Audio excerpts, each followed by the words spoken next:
Our talk this morning was written by our own Dr. Sharon Scholl, a member of our church for many, many years, more than the number of fingers and toes that I have to count. She is a retired professor of humanities from Jacksonville University, who has been one of our musical leaders, organist, pianist, choir director, a member and leader of many committees here at the church. Unfortunately, she's recovering from spinal fractures she received from working out in the gym. And we are very grateful to Todd Bettis has agreed to read it for her.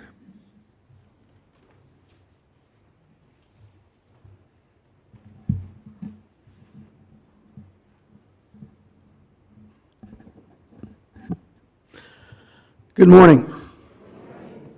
In the name of the Spirit of life, peace, love, and joy from my heart to yours. Blessed be. As Rob mentioned, this is Sharon's writing, and I'm just sharing it. So I'm sharing Sharon's sermon. It's kind of hard to say, so I said it slowly. Church and counterculture. The increasingly hostile actions of our government at all levels have forced liberal organizations into policies of resistance. But how does one act on that? I'm fortified by the words of Joan Chichester, the Episcopalian religion writer. You're not required to save the world, but you are required to save your part of it. But what can we save in a culture that envelops our lives and feels increasingly fragmented, dangerous, and insecure? We struggle to find some response to resist its chaos and meanness. Our economic survival depends on a successful adaptation to the corporation-dominated, mass-driven culture. So we live schizophrenic lives, striving to be part of the industrial complex while resisting its deplorable effects. We are embedded in a capitalist society, the purpose of which is to maximize profit, improve economic conditions, and to support rising physical living standards. It generates our material culture, providing all the benefits of a first world nation, but these advantages seem to be eroding, crushed by mass industry, mass media, an erasure of factual truth, and government by the whims of an aging, unscrupulous businessman. As capitalists ourselves, we are constantly concerned about job security, chasing better income, amassing savings, sometimes moving across the country to a better, more profitable situation. What we need is the balancing countercultural idea of enough that is built into our UU principles. They call us to consider our impact on the earth, the social value of our work, and the importance of contentment with what we have. We live with all the advantages of adequate food, housing, education, public health care, and career options. We have enough from the day we are born. Our church's counterculture presses us to remember this truth, to learn it, love it, and live it. We can be more effective schizophrenics by balancing acquisition with gratitude. On many points, our church and the capitalist enterprise take opposing positions. Leaders of our industries have tried to extract the most possible from nature in the cheapest way available and to return the result into private profit, while our church's policy is to extract as little as we must, being very careful of hidden costs and to consider the public good. That alone sets us into opposition to the capitalist model in practical ways, like investing for retirement. Do we risk our financial future with socially beneficial mutual funds that do not invest in alcohol industries, coal companies, gambling, munitions manufacturing, and a host of other very profitable stocks? Do we accept a smaller private profit for greater public good? Our counterculture demands that we make such sacrifices. Business is determined to make consumers of everyone, units which are manageable by clever sales strategies. They divide society into age groups, economic groups, preference groups, parsing us into taste groups whose desires can be exploited, while the church exists to unify people into companions where none of this matters. Our ideal is the beloved community, which has been 500 years in transmission, with its identifying language, music, and social vision. But our model entails the obligation to bridge wide differences of perspective. We must compromise, broaden our sympathies, and learn to care in more useful ways. What would it take for you to work amicably with a transsexual person who is devoted to drag racing? That effort can enrich our spirits and enlarge our circle of companionship if we dare to take the initial uncomfortable steps. Our surrounding culture is based upon competition at every level imaginable. Businesses, sports teams, neighborhoods, school classrooms are constantly involved in some kind of contest. At Christmas time, it's the best decorations. In the classroom, it's perfect attendance. We learn to view our colleagues as stumbling blocks in the way of our advancement. We jockey for position and fudge our resumes to gain advantage. The arena where we seek fulfillment becomes a battleground. The church, meanwhile, is organized for cooperation, enlisting people for unselfish projects that have broad social and environmental benefit. Cooperation involves changing our combat position to a team model, losing ego in favor of group success, not claiming credit but offering anonymous assistance. Competition can be almost an instinct, and we see contention over really dumb things, like the color for the drapes in the meeting hall.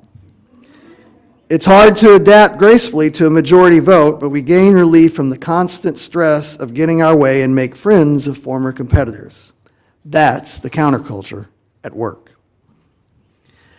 Mass society promotes individualism, slavishly focusing on the lives of the wealthiest, leading sports figures, entertainers, national politicians, and leaders of large pressure groups. I want to say this like Sharon would say it. Whole publications are devoted to the details of their lives and interests. This separation of the lone achiever from the crowd of the rest of us has led to an epidemic of loneliness. Nearly half of our citizens live in one-person households where social websites offer a substitute to human contact. Our church puts us to work with people to make ourselves useful to others. We gain friends and a new purpose for living. But this counterculture model requires effort, getting ourselves up off the couch and going to where we can do some good. It's flat out hard to be a dropout from mass think that supports our laziness.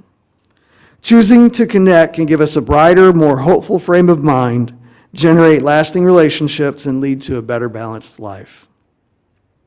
Our communication systems feverishly focus on the moment, being the first to break the news, big pharma to promote a new drug, buyers to be the first to own a new car model. The culture is shaped by the latest style, gadget, or investment scheme, but our church is focused on where we are in the deep flow of human history. We learn to think of ourselves in a larger context, honoring the past and the wisdom of the ages. We must change our assumptions as to what is pertinent and what is nourishing for our lives. It's sometimes not easy to identify with that old stuff, but the popularity of ancestral searches, searching for our roots, attests to our longing for it. Learning and valuing a heritage enlarges our understanding of the human enterprise and our place in it, all decidedly countercultural. Even in the small details of life, there's a distinct difference between our church's practice and general mass practice. In the arts, the single role assigned to music by mass society is entertainment. Value is determined by mass appeal. Church arts exist to express a completely different set of values, and to do so, they must look and sound different, sometimes taking us out of our comfort zone. It's so easy to find some pop song that has some words like the sermon title. People will be entertained, you won't have to learn anything, and the more we take this way out, the more superfluous, I'm going to get her for that word, superfluous the church becomes. All it offers is more of the same. And if you know Sharon, you know her opinion of pop music.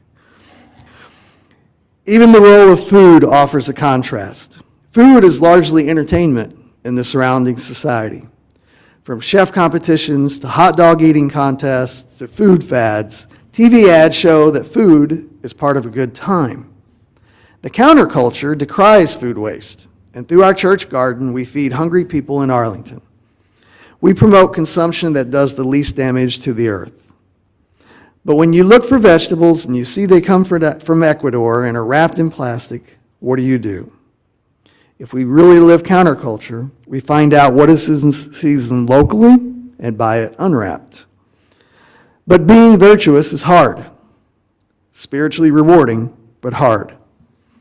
All these details offer testimony to the proposition that our church and the surrounding commercial society have opposing values. This church offers a counterculture vision about human life and how it should be lived. The contrast is obvious in so many daily situations. The choices we must make are not easy or obvious. They're full of compromises, but together they add up to a way of resistance against the more corrosive effects of a corporation culture dominated by mass mind. We still have to live these schizophrenic lives, but we can better balance them by adopting countercultural practices that serve our social and emotional needs. The counterculture demands we learn, love, and live in a different way, to serve instead of receive, to cooperate instead of compete, sing hymns instead of heavily promoted pop songs, eat for good health rather than following the new upside-down food pyramid. It's not easy, and we encounter so many conflicts with convenience, personal preferences, and needing to get along in a society going in the opposite direction. But our counterculture values provide a vision for how the world should be and satisfaction with our small actions to bring that better world closer.